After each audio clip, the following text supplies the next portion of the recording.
जाड़े थरुची ओडिशा उपांतरु उपकूल सबुठी तलमुहा पारद जाड़ सांगू कालुआ पवन थराई देउछि देह स्वाभाविक ठारू 2 रु 3 डिग्री पर्यंत कमी जाइछि तापमात्रा। आसंता 2 दिन पर्यंत शीत लहरी नै येलो अलर्ट जारी करिछि आंचलिक पाणीपाग केन्द्र। विशेषकर सुंदरगढ़ और झारसुगुड़ा जिला को सतर्कता जारी करिछि पाणीपाग विभाग। 14 और 15 तारिख पर्यंत एही सतर्कता जारी होइछि। गत 2 दिन हेबो राज्य रे तापमात्रा कमिबा सह जाड़ बढ़िछि। विशेषकर आभ्यंतरण ओडिशा रे 5 रु 6 डिग्री पर्यंत तापमात्रा कमी जाइछि। आसंता 3 दिन पर्यंत राज्य रे पाग मुख्यतः सुखिला रहिबा सह प्रबल जाड़ अनुभूत हेबो बोली पूर्वानुमान करिछि आंचलिक पाणीपाग केन्द्र। विशेषकर अधिकांश सहर रे तापमात्रा 10 डिग्री तळकु खसिबो। प्रबल जाड़ सह घन कुहुडी नै मध्य सतर्कता जारी होइछि। सुंदरगढ़ कंधमाल और कोरापुट रे 100 मीटर रु कम दृश्यमान दूरता रहिबो बोली आकलन करा जाइछि। तबे आसंता 17 तारिख रु राज्य रे पुणी कोहला हेबो पाग।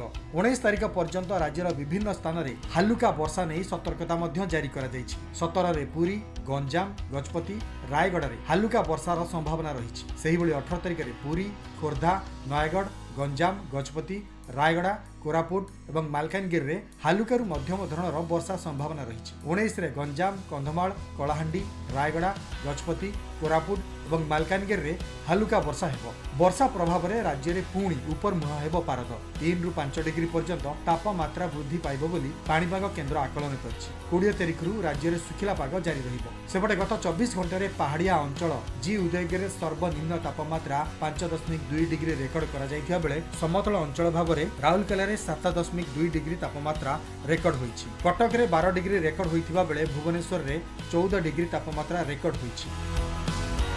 Bureau report UBC Odia.